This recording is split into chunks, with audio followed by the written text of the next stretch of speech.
August 14, 2023. 7:45 a.m. New York City. The streets are crowded, people rushing past with coffee cups and phones in hand. But in the middle of it all, on a worn wooden bench near the subway entrance, sits a girl. Her clothes faded, her shoes almost falling apart, yet her notebook is open, and her pencil is moving fast. She's 16, alone, and most people don't even see her. Some laugh, some pass by, some shake their heads. One boy even points, smirking. "Why are you studying out here?" She doesn't answer. She doesn't flinch. She just keeps writing, keeps solving, keeps dreaming. Every line she writes is a choice. A choice to rise above the world that tries to tell her she doesn't belong. And on this ordinary Tuesday morning, nobody knows she's about to step into a moment that will change everything. Her life, her future, and the way everyone watching will never think the same way again. By 8:30 a.m., the city's hum grew louder, footsteps and car horns mixing with the smell of fresh coffee from the corner shop.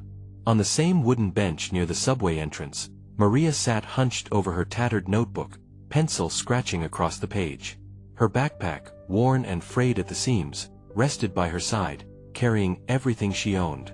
Passers-by glanced at her occasionally, some with mild curiosity, most with indifference. Not far away, a group of teenagers lounged near the park's edge.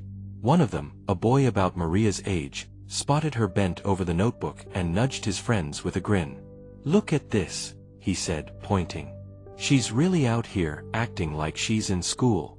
What's the point?" His words sparked laughter from the group, loud and unkind, echoing across the busy walkway.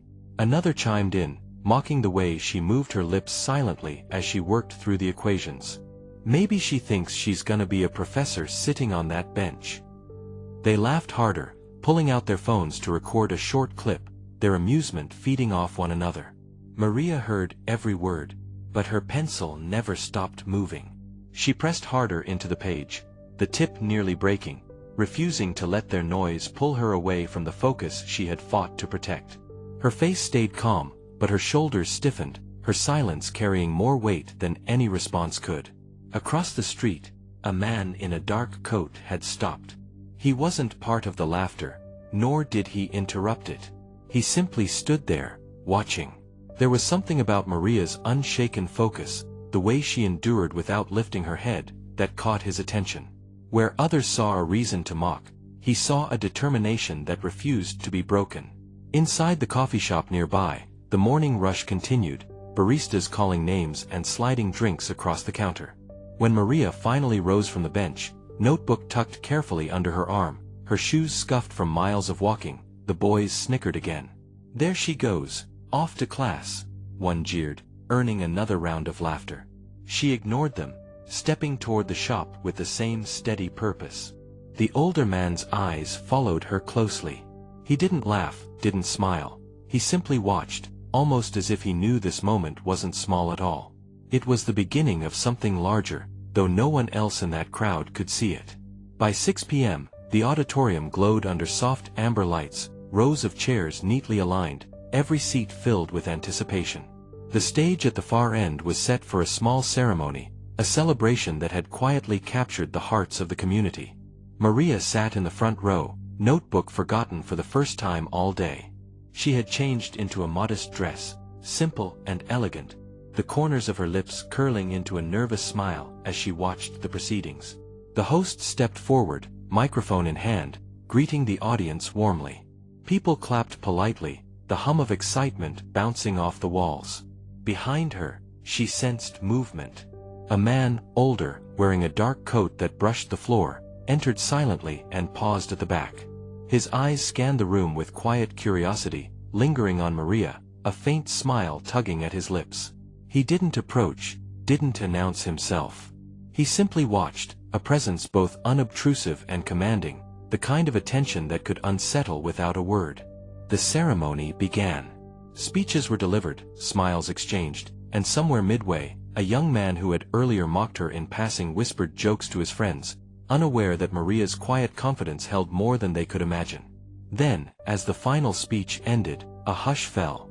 The couple chosen to be honored took the stage for their first dance, the music swelling and filling the space with gentle rhythm. Maria's eyes followed their movement, a subtle grace in every step. And at that exact moment, the man at the back shifted slightly, leaning forward, his gaze steady and intent. Every beat of the music seemed to echo in the tension he carried, though no one around him noticed. He remained silent, a shadow at the edge of light, watching the unfolding story, waiting. The crowd applauded the dance, cheering, completely unaware that the most defining moment of Maria's evening was quietly threading itself through the silent presence of one man at the rear, whose intentions had yet to reveal themselves. By 6:32 p.m., the first notes of the next song played. Eyes sparkled, laughter drifted, yet the man at the back didn't move. He seemed to hold a secret no one could guess, and Maria, lost in admiration of the performers, felt only a flicker of curiosity, a subtle sense that someone had been following her story longer than she realized. By 6:45 p.m., the auditorium had settled into a rhythm of quiet excitement.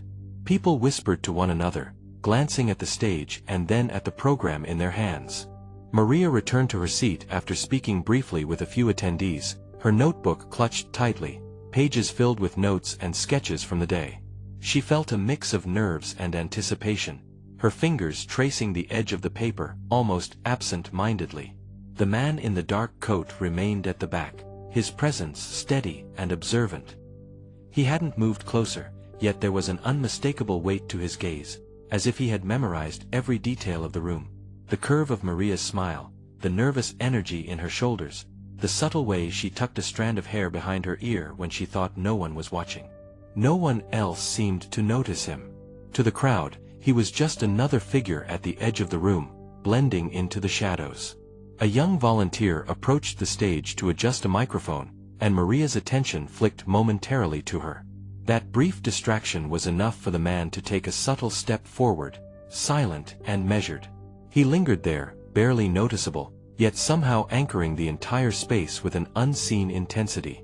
His eyes, focused and unwavering, traced Maria as she flipped through her notebook, jotting ideas with careful precision. The host returned to the microphone, announcing the next segment. A spotlight shifted toward the stage, catching Maria's attention as she realized it was almost time for her moment to speak. Her heart quickened, and she smoothed her dress, straightening her posture. Somewhere behind her, the man adjusted his stance, as if preparing himself for what was about to unfold. The air shifted subtly, a quiet tension threading through the audience. Conversations tapered off, eyes turned toward the stage, yet the man's gaze never wavered from Maria. He didn't interrupt, didn't speak. He simply existed at the back of the room, an invisible presence that seemed to both protect and observe. In that moment, every small movement Maria made, every anxious breath, every hopeful glance, was being quietly noted. The first notes of the next presentation filled the room, a gentle melody that drew the audience forward. Maria's hands tightened around her notebook, and her pulse echoed in her ears. Somewhere beyond the music, the man's eyes met hers for the briefest instant, a silent acknowledgement that he had seen her struggle, her persistence, her determination.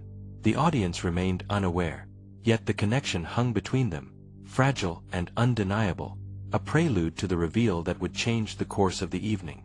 By 7:10 p.m., the auditorium had grown quiet, the soft hum of anticipation weaving through the crowd.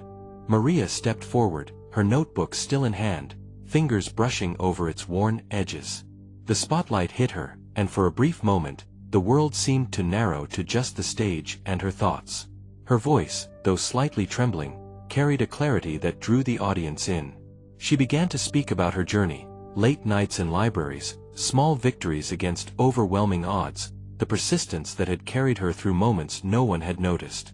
From the back, the man observed quietly, his figure almost blending into the shadows. He didn't clap or nod, didn't gesture. He simply watched, every movement measured, every glance intentional. The connection he maintained with Maria was subtle, invisible to anyone else, yet undeniable in the tension it created. His presence wasn't intimidating, it was grounding, like a quiet affirmation that her efforts had been seen, that her story mattered. The audience shifted, leaning in, drawn not just to the words but to the emotion behind them.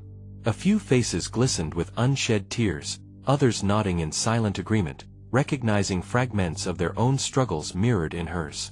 Maria's voice grew stronger with each sentence, her nervous energy transforming into a controlled, compelling narrative.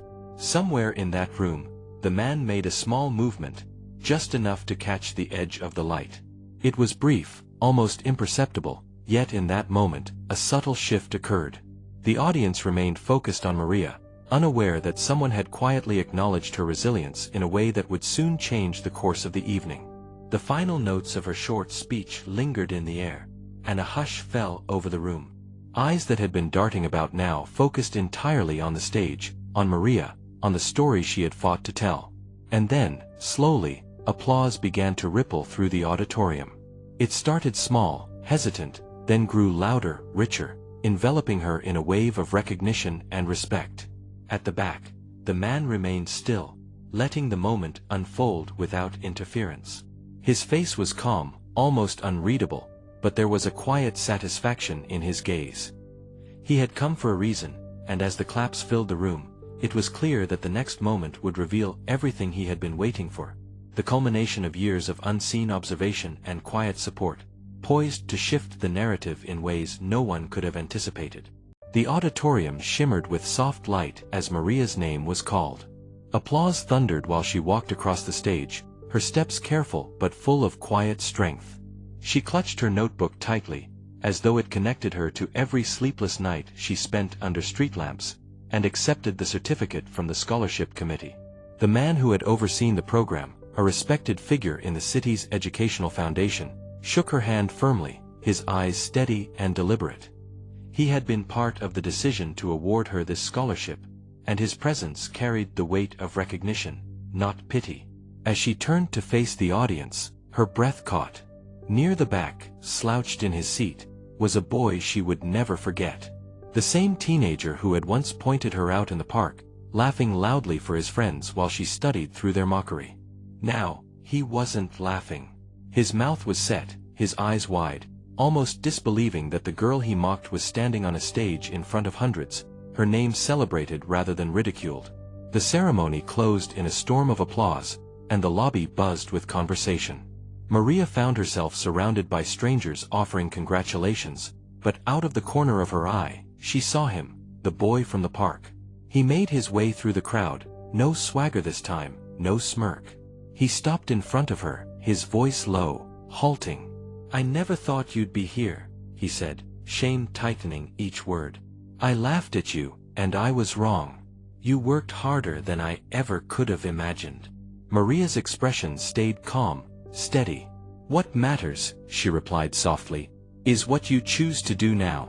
Behind them, the man who had helped secure her scholarship lingered near the stage, watching her carry herself with a grace beyond her years. His decision to believe in her was already justified.